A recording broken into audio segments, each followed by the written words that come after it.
Well, left-wing critics making it quite clear how they feel about President Trump's nominee for the nation's highest court. Why would a president who's under investigation by the FBI for obstruction of justice and collusion be allowed to pick a Supreme Court justice who will be there? I'll be dead. There are many people in this room who will still be alive and need abortions and what have you, need health care. How dare he be allowed to do this when he is under investigation?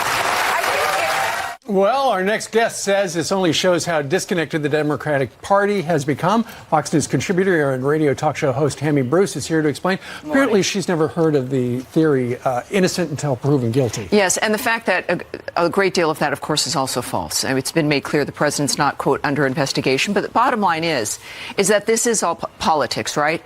And it's also, with what you're seeing, kind of like the most expensive group therapy we've ever seen in this country. The fact is that all of this won't stop this nomination. He will move through. This is part of what you get when you have this process that we have as a representative government. President won. Everybody generally agrees that Judge Kavanaugh is a smart man. He knows what he's doing. This seems to be an effort to gin up support for the midterms. But the fact is that if there was an actual policy position the Democrats had, you wouldn't have to be ginning up support and enthusiasm. And the other issue, of course, is that when it comes to what we need here in this country is a genuine, thoughtful, balanced, fair approach to justice. And that's what Kavanaugh represents for the Supreme Court. But this meltdown, we've seen it across the board. And I think in general, it's because they really don't know what else to do because the president is doing so well. What do you think about the Women's March writing their press release?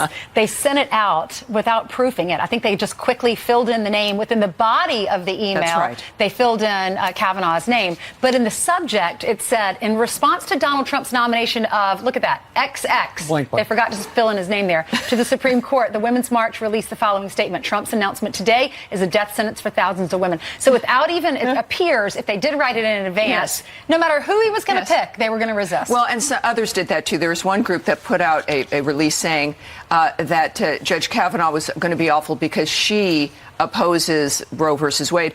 There was a find and replace fail. It was like slot in the names, which tells you they're not really thinking about these individuals. But here's what they're missing.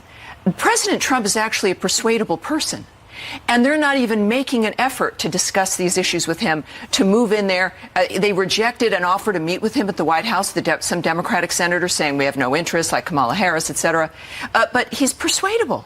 And frankly, that's one of my biggest concerns about him, is that he can be moved. And the Democrats are choosing not to do that. And I contend it's because they want this instead. They want the division. And I would also suggest that maybe we're not as divided as the media and the left wants us to feel as though we are. I get the sense that the number of independents in this country is going to grow astronomically because people are getting distasteful on both parties and their cataclysmic theories and statements, because both know they're foolhardy. I sense, too, Tammy, this is the wrong guy for Senator Schumer to say things like, I will do everything in my power to stop. He is screwing his Democratic senators in red states. Well, and then though he has no real leverage because they've already indicated they're going to obstruct for the sake of obstructing. And then what do they expect if they succeed? Who would be next? Are you going to get Amy Barrett, who would be an excellent jurist? But what do they expect? This is where they need to engage, where this is part of a process of working together. There is nothing to gain. And clearly, this didn't work in 2016. It's not going to work for the midterms. And I'm looking forward to President Trump's third term and then cyber President Trump, probably in 50 years at this point. If he gets two terms, he could be replacing 5 Supreme Court justices. Yes, and this is where engage, because the country as a whole is benefiting, even with their obstruction. Imagine what we could accomplish if we work together with him. All right, Tammy Bruce. Great job Thank you. Filling in for Tucker last night. Oh, I had a great time. Thank you. Thanks. You're a natural.